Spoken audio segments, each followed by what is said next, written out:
Hello everyone, and this is my review for TNA Impact Wrestling on March 6, 2015. And, this show, I'll go off and say, at the beginning, was a relatively okay show. I thought it was at least getting off to a pretty good start. Towards the end, I'd say it got kind of bad.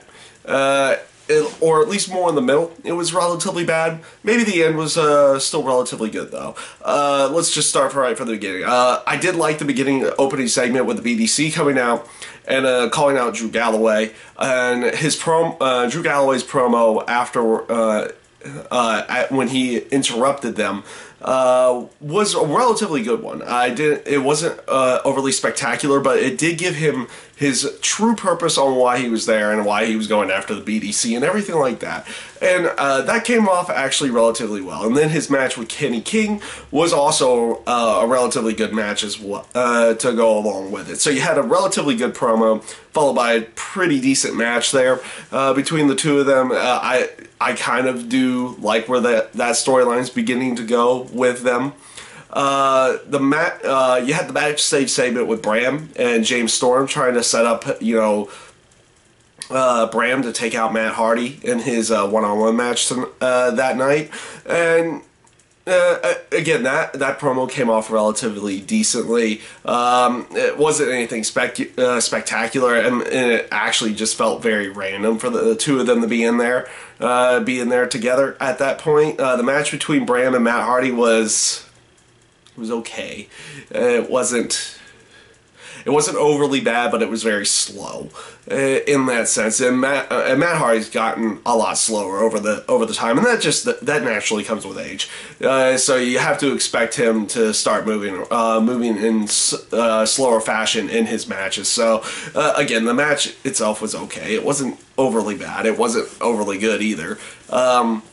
EC3 and Rockstar Spud, their promo setting up the hair versus hair match, which eventually they were going to go there. So it was just a matter of how good it came off or how bad it came off. Honestly, their promo to set up the hair versus hair match for the next week came off really good. I liked this portion of the show. I thought it came off great. It was just an overall fun promo to listen to. It was a great way of setting up the hair versus hair match to the next week. And like I said, that was probably the best part of the show to me personally. I thought that was what came off the best on the show.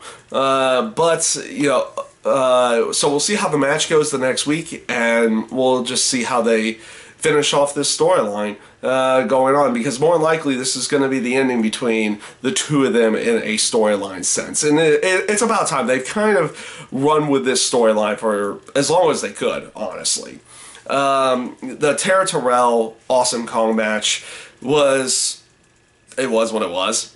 It wasn't all that good. I think they did a relatively good job of depicting the monster versus the smaller female aspect of the match. I think they did a really good job there with how every way, you had Tara Terrell trying to knock down Awesome Kong, not being able to do it, getting overpowered, and that portion of it came off relatively good. But at the end of it, after the disqualification was made, it was almost like Tara Terrell was an afterthought, because they're still trying to build this Gail Kim Awesome Kong feud, a rebirthing of the feud between the two of them. And it's kind of sad that they'll go ahead and make their champion basically an afterthought in this case, because most times with TNA they usually do a pretty good job of making the champion the forefront of everything. But in this case, Tara Terrell is kind of the afterthought in here. So we'll see where this storyline goes. I'm still thinking they're going to be doing some kind of triple threat between the three of them somewhere down the line. So, like I said, we'll see where this one goes here in the very near future. James Storm and Abyss versus the Wolves. This match was bad. I mean, they had. Don't get me wrong. There were some exciting spots in there. I like the spots with the Wolves doing multiple dives out to the ring, outside the ring, and everything. My biggest problem with this match is, and it is a problem that TNA's had in the past, and they're kind of going there again in this case. So much, and this was the problem with some of the other matches too throughout the night. It was pretty much just. Every match started with the one person attacking the other. It was pretty much the same formula. Someone would attack the other before the bell rang, and then the bell would ring. In this case, after the match, that's what happened in this match as well. The Wolves got attacked before the match by the rest of the Revolution. They get in and then they get rolled in the ring, and then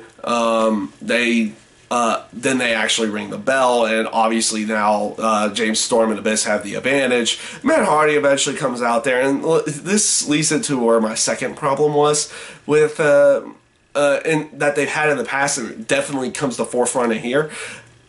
So much interference. Don't get me wrong, I don't mind interference angles. They work. They're relatively good in certain cases, and they can further storylines. But when it's pretty much just run in after run in after run in, or the people outside trip them up and everything on that aspect, it just turns into a complete cluster mess of everything, and it doesn't come off good. And that's what happened here. Good that the Wolves win. They put on really good matches, but in this case, they didn't really do so. And it just came off the aspect that they wrote themselves into a corner where they had to do a whole bunch of interference to get to where they wanted to get. And that's necessary. That's a sad thing in this case, but it was what it was. The triple threat match between Eric Young, Bobby Roode, and Kurt Angle. You had the promo at the beginning of the show where Bobby Roode was trying to explain trying to say like how nothing was going to get between him and getting to Eric Young and the World Heavyweight title. Obviously, Kurt Angle would rebuttal that, and it led to a little bit of a storyline build towards the triple threat match later that night, interjecting Kurt Angle into this Bobby Roode and Eric Young feud, but obviously also interjecting the #1 contendership for the World Heavyweight title. The match itself was actually really good. Good triple threat. I thought this was a really good triple threat match. It came off really well. I didn't necessarily like the ending to it, but you know, it was what it was. It was still a relatively good match. I wish they would have come up with like a better way to end the match other than, oh, Bobby Roode gets hit with a steel chair and now he gets ankle slammed in the match. Like I said, I wish there would have been a better way that they could have come up with that, but it was what it was. And again, it came off of an aspect that it's a triple threat match. There's no disqualifications yet. They wait till the referee is down to actually use a weapon in some way, shape, or form. Again, kind of makes no sense in that area, but it was what it was. I did actually like how they were trying to start the setup between Kurt Angle and Bobby Lashley right after the match, with them two having the stare down and having a few words. That came off really well as well. So overall, it had its ups and downs. I said the beginning was I thought was actually a relatively good show. The middle, not so much. But the end was a pretty good one as well. So overall, it was an okay show. Like I said, some down points there in the middle. Hopefully they will, things will, come out for the better with storylines in those portions down the road in the upcoming weeks. So we'll see where they go with those. And that's my review this week for TNA Impact, and I thank you guys for watching.